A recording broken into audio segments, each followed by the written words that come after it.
하나님 말씀은 잠언서 3장 1절에서 10절까지의 말씀입니다.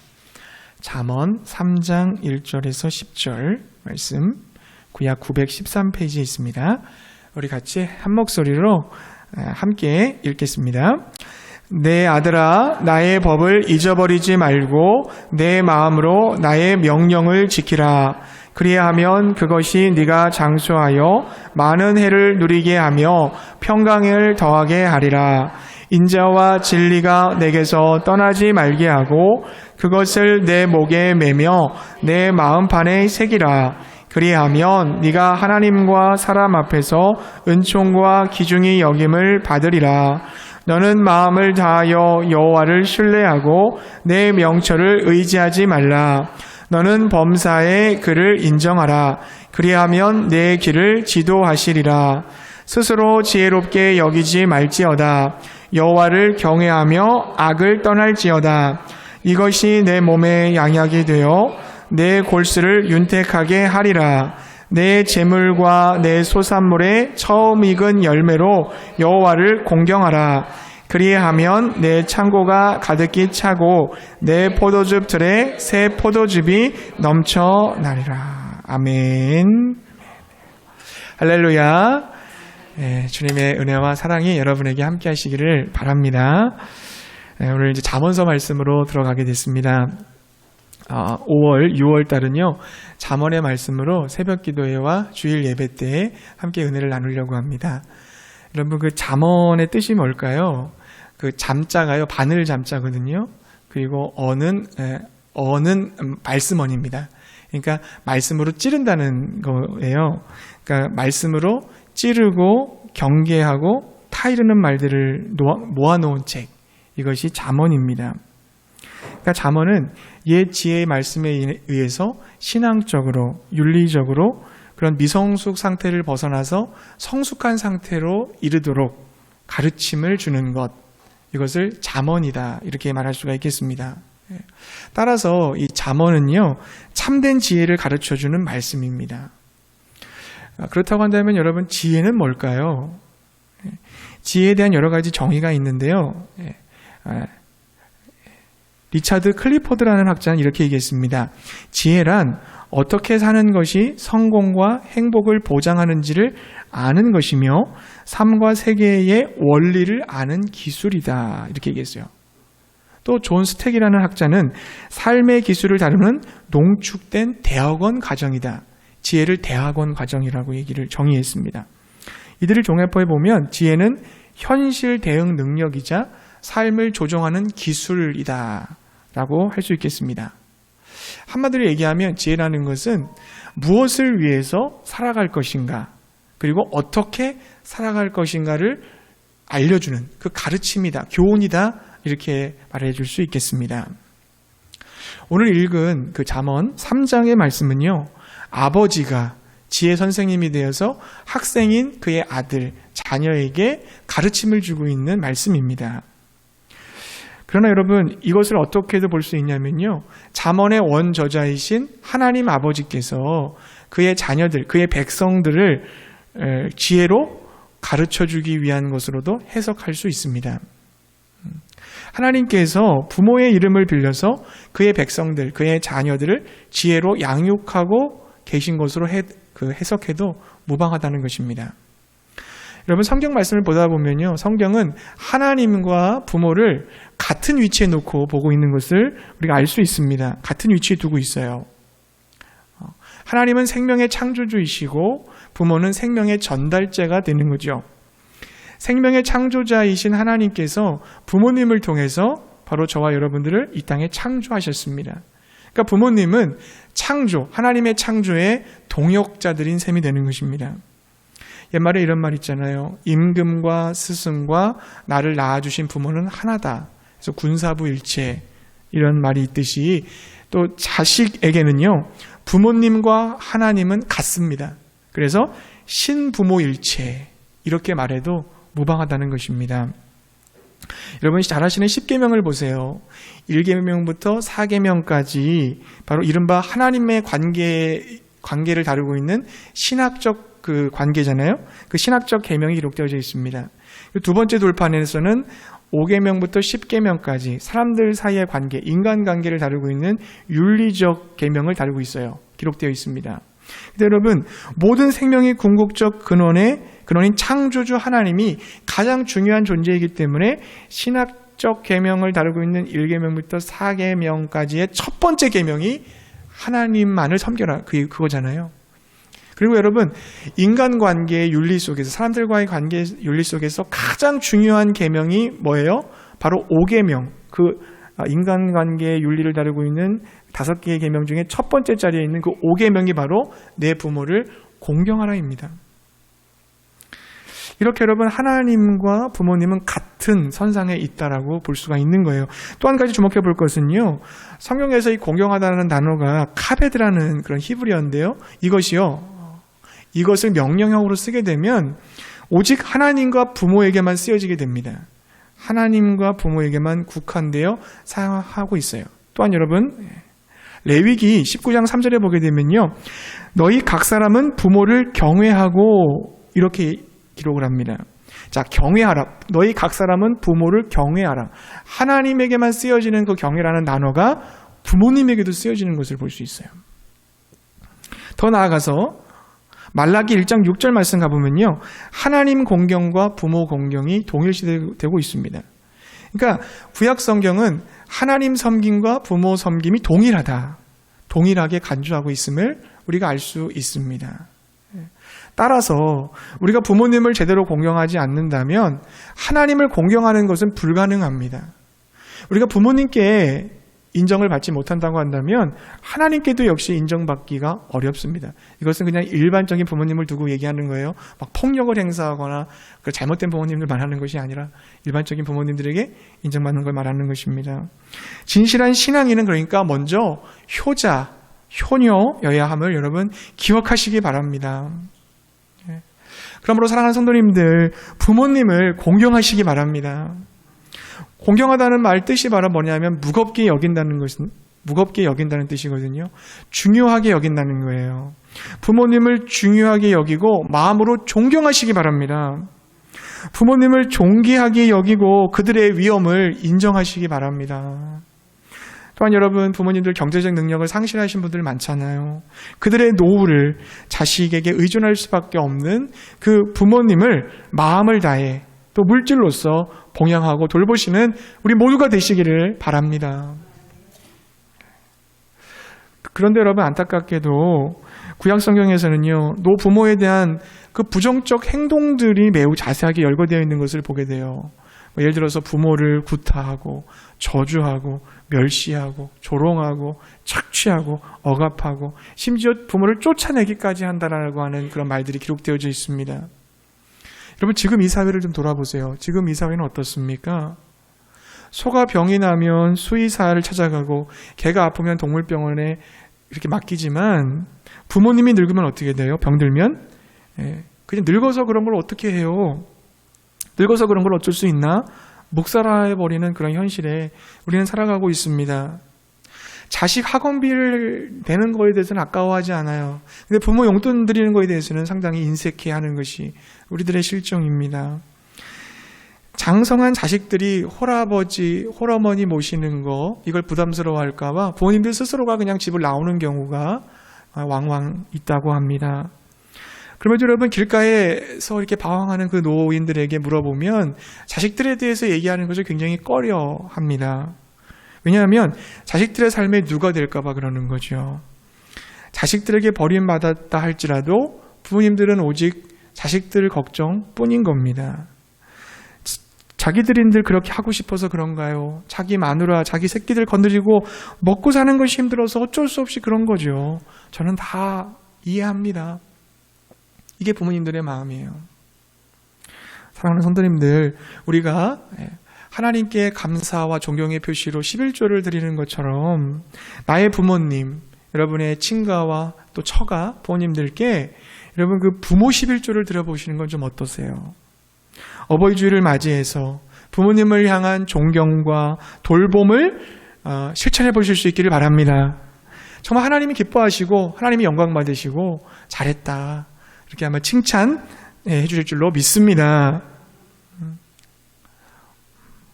목사님, 저희 부모님은 어렵게 사셔서 저희 자식들에게 돈 한 푼도 유산으로 남겨주지 않으셨습니다.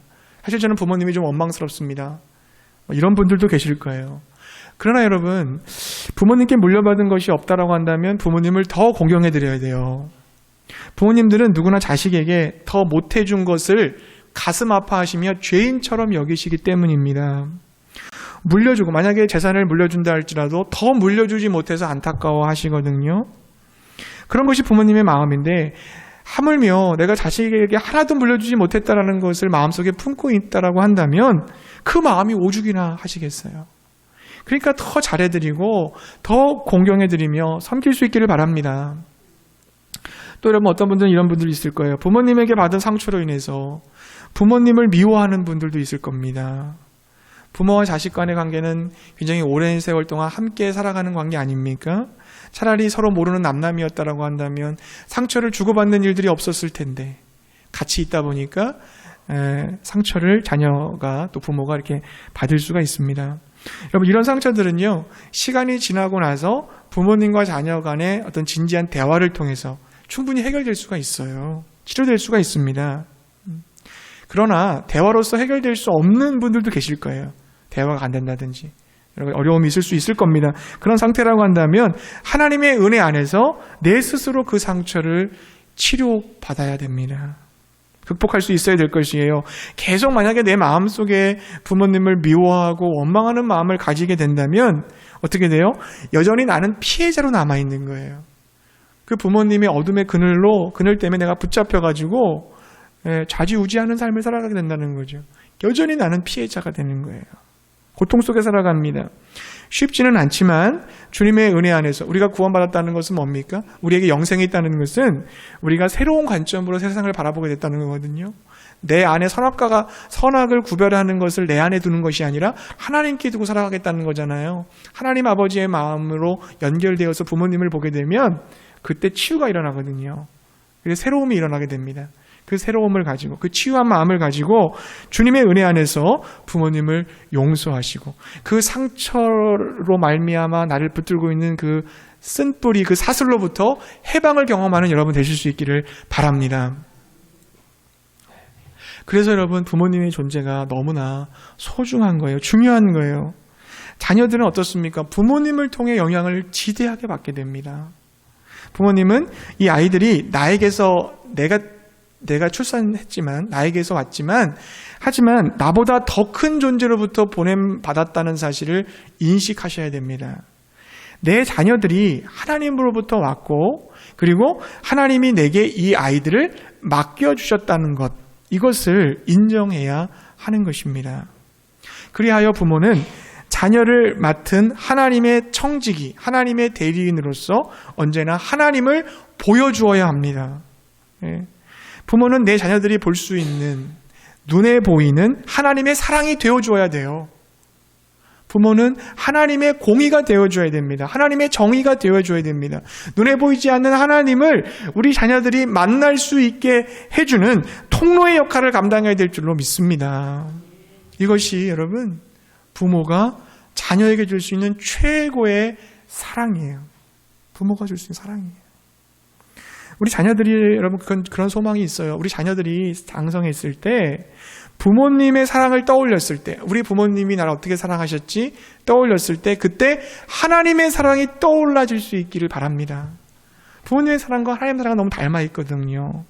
부모님 사랑 한번 생각해 보세요. 어떻습니까? 부모님이 자녀를 사랑할 때 사랑할 만해서 우리를 사랑해 주셨습니까? 우리가 막 부모님께 용돈도 많이 갖다 드리고 선물도 주고 부모님 속도 안 썩이고 행복하게 잘 살아줄 때에만 부모님 우리를 사랑해 주셨나요? 부모님은 자녀가 마음에 들지 않아도, 때로는 어긋난 길로 간다 할지라도, 부족한 것이 많아도 오히려 더 부족하면 부족할수록 안타까워서 더 많이 사랑해 주시지 않으셨습니까? 하나님의 사랑도 마찬가지예요. 우리가 하나님께 사랑받을 만한 존재였나요? 우리는 하나님 앞에서 죄인이고 하나님의 등을 돌린 원수들이었고 하나님을 떠난 교만한 자들이었잖아요. 그럼에도 불구하고 하나님은 나를 사랑해 주셨습니다. 아무런 대가 없이, 그럼에도 불구하고 여전히 무조건 사랑해 주셨음을 믿으시기 바랍니다. 이게 여러분 은혜잖아요. 이게 은혜거든요. 하나님의 사랑, 은혜예요. 부모님들은 또 한번 생각해 보세요, 여러분. 부모님들은 자식이 잘못되면 어떻게 해요? 그 책임이 자기에게 있다고 생각하시잖아요. 자식이 실패하고 본의 아니게 불행하게 되는 것을 목격하게 되면 부모님들은 어떻습니까? 내 탓이야. 내가 조금 더 잘 가르쳤으면 되었을 텐데, 저런 일 없었을 텐데, 내가 조금 더 잘 먹이고 잘 입혔으면 좀 형편이 좀 나아졌을 텐데, 이렇게 다 생각해요, 부모님들은. 근데 여러분, 하나님의 사랑도 마찬가지예요. 우리가 범한 그 수많은 더러운 죄악들 다 우리가 진 거잖아요. 근데 하나님 어떻게 생각합니까? 내가 그 죄악을 책임져 줄게. 창세기에 보면 아담과 하와가 범죄한 그 순간부터 하나님 말씀하세요. 예수 그리스도를 내가 보낼 것이고 예수 그리스도를 통해서 내가 너희를 구원할 것이다. 여러분, 하나님께서 세상을, 죄악된 세상을 사랑하셔서 독생자를 주셨다고 말씀하시잖아요. 그 독생자라는 것은 하나밖에 없는 아들이라는 의미가 아니라 정말로 가장 귀한 존재를 주셨다는 겁니다. 하나님 자신을 주셨다는 거죠. 가장 귀한, 존귀한 존재를 우리를 위해서, 우리를 구원하기 위해 십자가에서 매달으셨다. 그런 의미입니다. 그 사랑을 깨달은 거예요, 우리는. 그 사랑을 받고 있는 자들이에요. 그 은혜를 경험한 자들이에요. 그 은혜를 경험하고 안다면 우리가 세상을, 사람들을 바라보는 눈이 달라져야 되지 않겠습니까? 그것이 영생입니다. 그것이 구원이에요. 우리 주님께서 다 책임져 주신 거예요. 너희들이 잘못했던 그 잘못 내가 다 책임지겠다. 나의 죄값을 치러주시고 의롭다고 여겨주시며 하나님의 자녀로 받아주셨음을 믿으시기 바랍니다. 또 여러분, 부모님의 사랑을 생각해 보세요. 어떻습니까? 부모님은 자녀들에게 져주세요.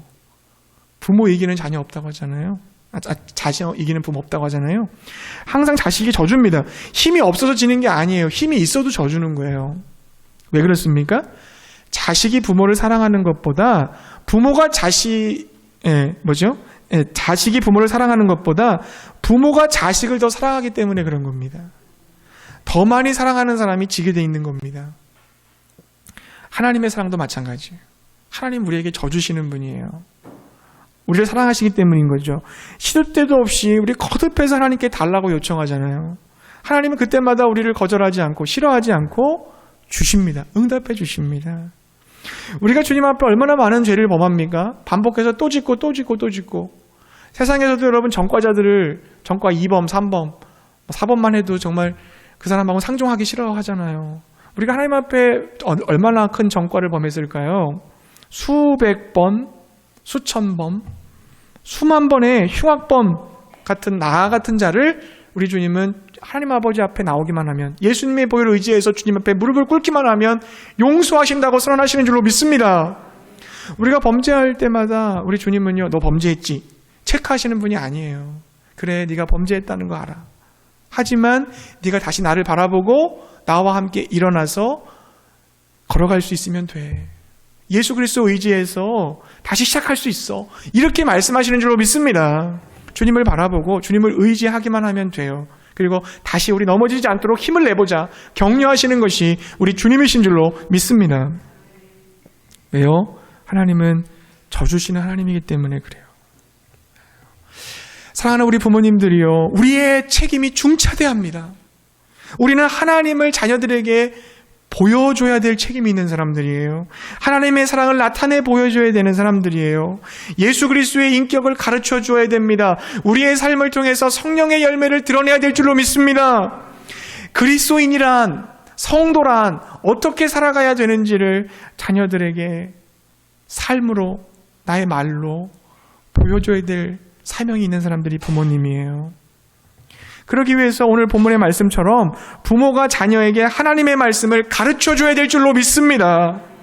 무엇을 위해 살아야 될 건지, 앞으로 너의 인생을, 어떻게 너의 인생을 살아가야 될 건지를 알려줘야 돼요.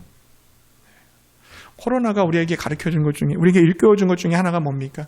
그것은 신앙교육이 원래 교회가 아니라 가정에서 일어나야 한다는 사실을 가르쳐줬어요. 신앙교육이. 코로나로 인해서 여러분 어떤 일이 있었습니까? 우리 주일학교 예배를 드리지 못했어요. 그리고 캠프도 못했습니다. 가장 핵심적인 거였거든요. 대부분의 기독교 교육의 핵심은 주일학교 교육이고 분박 공부고 그리고 캠프예요. 거기가 거의 한 80%를 차지합니다. 그걸 못했을 때 어떻게 됐느냐? 많은 사람들이 가정으로 고개를 돌리기 시작했어요. 신앙교육은 가정에서가 아니겠느냐? 근데 놀라운 것은 여러분, 원래부터 하나님은 자녀들의 교육을, 신앙교육을 가정에서 부모에게 위탁했다는 사실을 발견하게 되었습니다.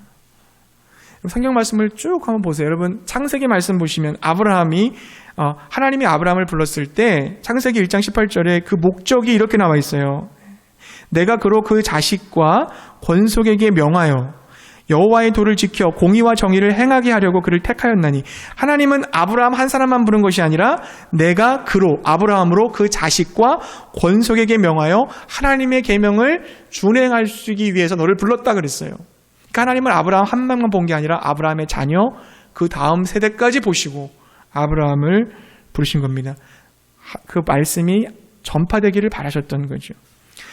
이스라엘이 출애굽을 해서 광야를 지나 가나안 약속의 땅으로 들어가게 될 때 하나님은 자녀 교육의 대원리를 신명기 6장 7절에서 이렇게 말씀하셨습니다. 내 자녀에게 부지런히 가르치며 집에 앉았을 때이든지 길을 갈 때이든지 누워있을 때이든지 일어날 때이든지 말씀을 강론할 것이며. 신앙교육을 어디서 하라고 그랬습니까? 가정에서, 집에서. 그러면 교사가 누가 되는 겁니까? 부모님이 교사가 되는 거예요. 하나님은 가정 안에서 부모에게 자녀들을 가르치라고, 그래서 믿음이 계승되기를 바라시는 줄로 믿습니다.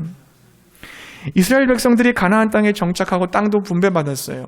그리고 이제 여호수아가 죽게 되었습니다. 여호수아의 고별 설교. 그 말씀이 여호수아 24장 15절에 되어 있어요. 어떻게 기록되어 있습니까? 이렇게 되어 있죠. 만일 여호와를 섬기는 것이 너희에게 좋지 않게 보이거든 너희 조상들이 강 저쪽에서 섬기던 신들이든지 또는 너희가 거주하는 땅에 있는 아모리 족속의 신들이든지 너희가 섬길 신을 택하라. 오직 나와 내 집은 여호와를 섬기겠노라. 무슨 소리입니까? 사사기의 시대 여러분 아시잖아요. 암흑기로 접어들기 전에 이미 가정 안에서의 신앙 전수가 이루어지지 않았다는 겁니다. 각자 저마다 우상 숭배를 하고 있었다는 거예요. 그래서 여호수아가 마지막 자기가 운명하면서 뭐라고 얘기했냐면 나와 내 집은 여호와를 섬길 텐데 너희들 뭘 섬길 건지를 결정하라. 이렇게 얘기한 거예요. 결국 여러분 사사기의 암흑기를 지나 왕정시대를 지나 이스라엘 백성들 멸망당합니다. 신앙을 잃어버리니까 나라가 망하고 바벨론 포로로 끌려가는 비참함을 경험하게 됩니다. 자, 여러분 바벨론 포로에 돌아와서 다시 성벽을 재건할 때 느헤미야가 어떻게 얘기했습니까? 느헤미야가 4장 14절에서 이렇게 얘기했어요. 내가 돌아본 후에 일어나서 귀족들과 민장들과 남은 백성들에게 말하기를 너희는 그들을 두려워하지 말고 지극히 크시고 두려우신 주를 기억하고 너희 형제와 자녀와 아내와 집을 위하여 싸우라.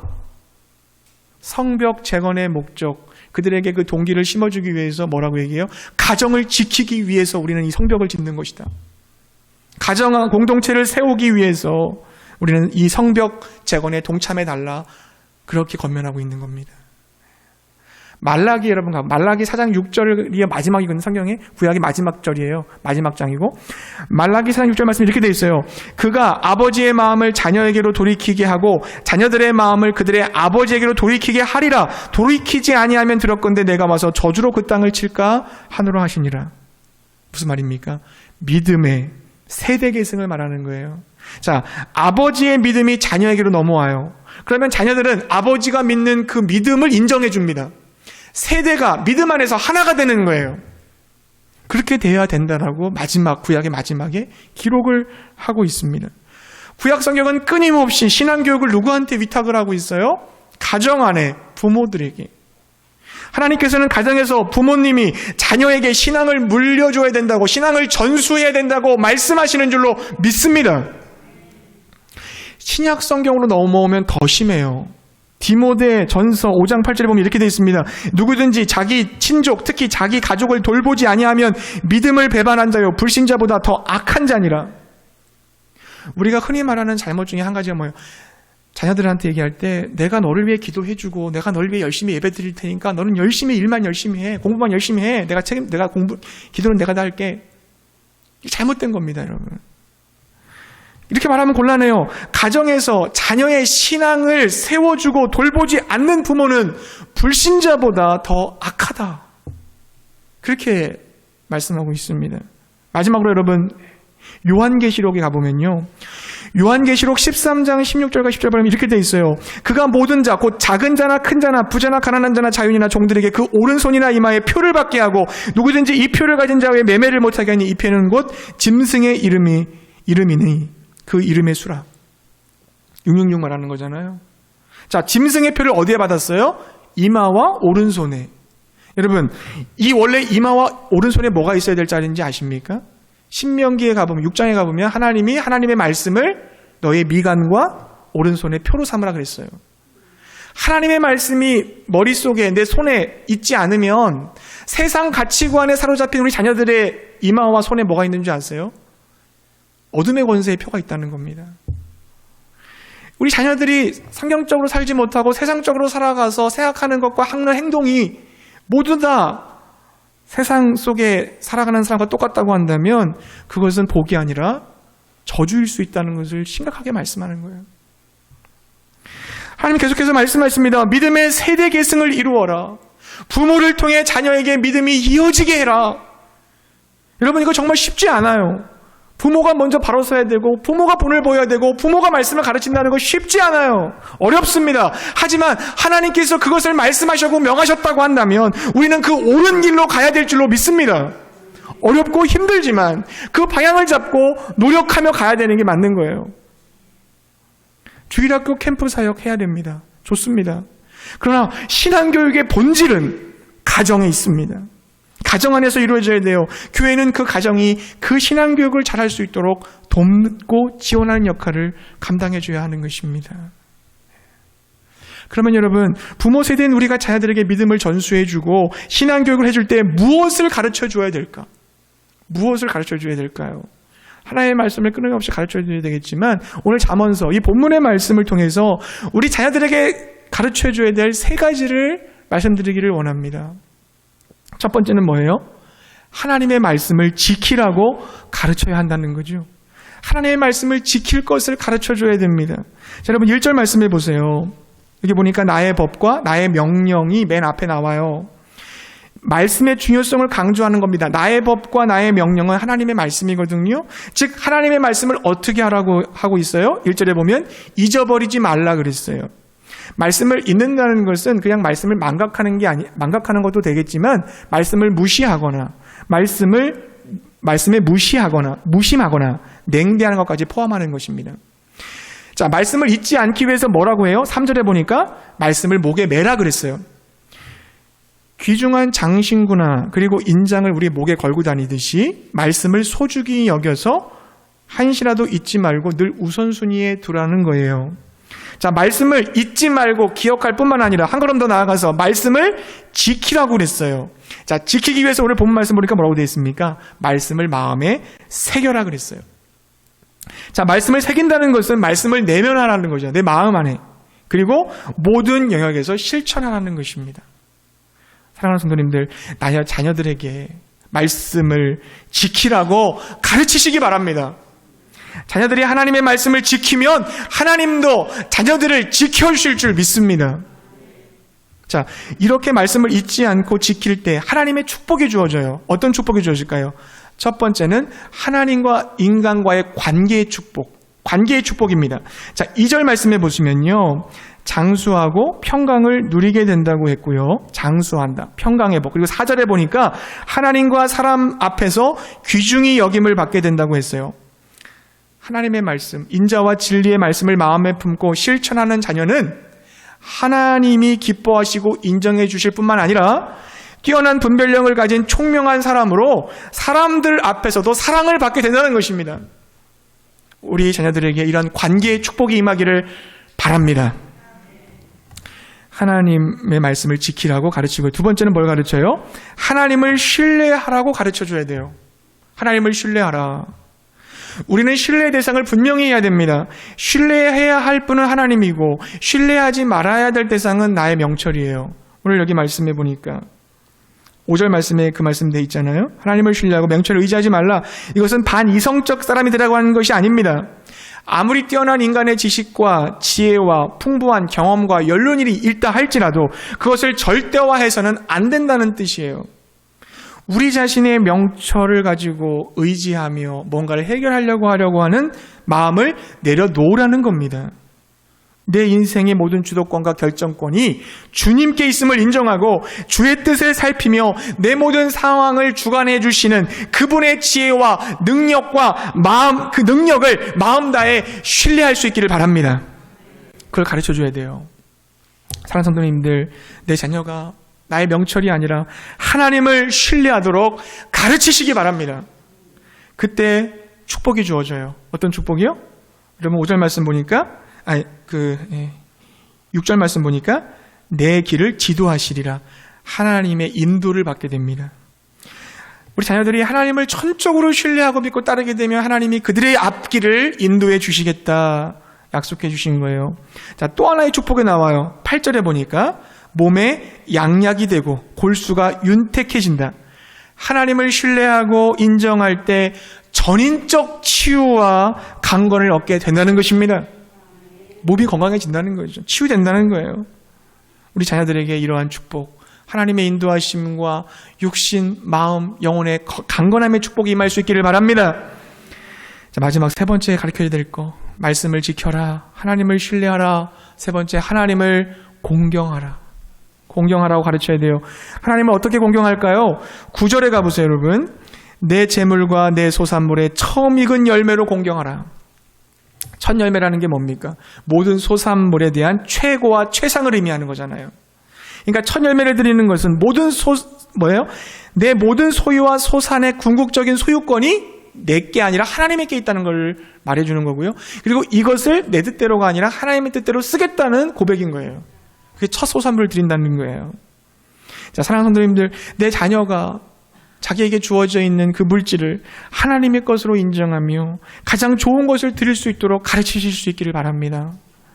그때 하나님의 또 축복이 임해요. 항상 약속과 축복이 있는데, 축복이 뭐예요? 첫 열매를 공경하는 이들에게 가득히 차고 넘치는 복을 약속하셨습니다. 10절에 보세요. 창고가 차고 포도즙 틀에 새 포도주가 넘친다고 했습니다. 모든 풍요로움을 상징하는 거예요. 넉넉함을 상징하는 거예요. 하나님께서 삶에 필요한 모든 것을 넉넉하게 채워주시고 넘치도록 갚아주심을 믿으시기 바랍니다. 내 자녀가 하나님께 최고의 것을 드리게 되면 하나님께서는 최상의 복으로 갚아주실 줄 믿습니다. 이러한 복이 우리 자녀들에게 임하기를 바라요. 이 말씀을 정리하려고 합니다. 하나님께서는 자신의 사랑을 인간에게 보여주기 위해서 부모님을 보내주셨어요. 부모님은 자기가 낳은 자녀들을 사랑하면서 하나님의 사랑을 또 깨닫게 돼요. 정말 아가페 사랑을 하게 됩니다. 평생 인생 살아가면서 진정한 사랑을 한번 해보지 못할 수 있지만 자녀 사랑을 하면서 하나님 사랑을 진짜 경험하게 되는 거예요. 그 은혜를 누리는 거죠. 그러니까 자녀에게 있어서 부모는 하나님의 사랑을 보고 배우는 대상이요, 부모에게 있어서 자녀는 하나님의 사랑을 실천해 볼 수 있는 대상이 되는 것입니다. 그러므로 부모는 자녀에게 하나님의 사랑을 나타내 보여줘야 됩니다. 하나님을 증거해야 되고 하나님을 알려줘야 됩니다. 그래서 자녀가 지혜의 근원 되시는 하나님을 경외함으로 지혜롭고 명철하게 이 세상을 살아나가게 도와줘야 될 줄로 믿습니다. 자녀들에게 하나님의 말씀을 가르치세요. 자녀들에게 하나님을 신뢰하라고, 하나님을 공경하라고 가르치시기 바랍니다. 그래서 관계의 축복과 인도의 축복과 건강의 축복과 물질의 축복을 받을 수 있기 바랍니다.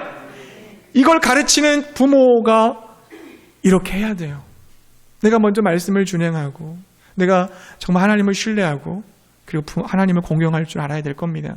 그 뒷모습을 보면서 자녀들은 따라오기 때문에 그렇습니다. 사랑성도님들, 아직 늦지 않았다고 저는 생각해요. 우리 자녀 다 커서 다 출가했습니다. 잘 만나지도 못합니다. 가정에 함께 있지 않습니다. 하지만 여러분, 아직 끝나지 않았다고 생각합니다. 아직 여전히 내가 살아있어서 내 자녀와 계속 관계를 맺고 교제를 한다고 한다면 하나님은 여러분을 통해서 아직도 자녀를 변화시키려고 하는 마음을 가지고 계신 거예요. 저는 그래서 여러분에게 이걸 좀 말씀드리고 싶어요. 한 가지를 도전해드리고 싶어요. 뭐냐면 가정예배를 실천해 보시라. 가정예배를 통해 하나님의 말씀을 지속적으로 영향을 주고 하나님의 살아계심을 드러낼 수 있는 통로가 뭘까? 가정예배라고 생각해요. 여러분, 형식에 구애받지 마시고 짧게 기도하고 말씀 읽고 기도 제목 나누고 함께 기도하고, 저는 같이 믿는 사람이 없습니다. 혼자라도 하시고, 자녀들이 오면 같이 하세요. 여러분이 먼저 하나님 앞에 무릎을 꿇으시기 바랍니다. 자녀를 위해 기도하시기 바랍니다. 하나님, 내 자녀가 나의 가정생활 속에서 나의 모습을 보고 본받고 하나님을 경험할 수 있게 하여 주시옵소서. 하나님을 내가 보여줄 수 있게 하여 주시옵소서. 나를 통로로 우리 아이들이 예수를 믿게 하여 주시옵소서. 우리 온누리 교회 밴드에 가정예배를 올려드린 이유가 거기에 있었던 거예요. 여러분, 그거 올리고 해설 올려드리잖아요. 전 맨날 일주일에 한 번씩 하고 있어요. 여러분 꼭 하세요. 혼자라도 하세요. 하나님이 역사하실 거예요. 성령께서 역사하실 거예요. 여러분의 자녀를 붙잡아 주실 줄로 믿습니다. 여러분의 자녀들을 하나님을 경외하는 지혜로운 자녀들로 그렇게 세워가시고 키워가시기를 주님의 이름으로 축복합니다.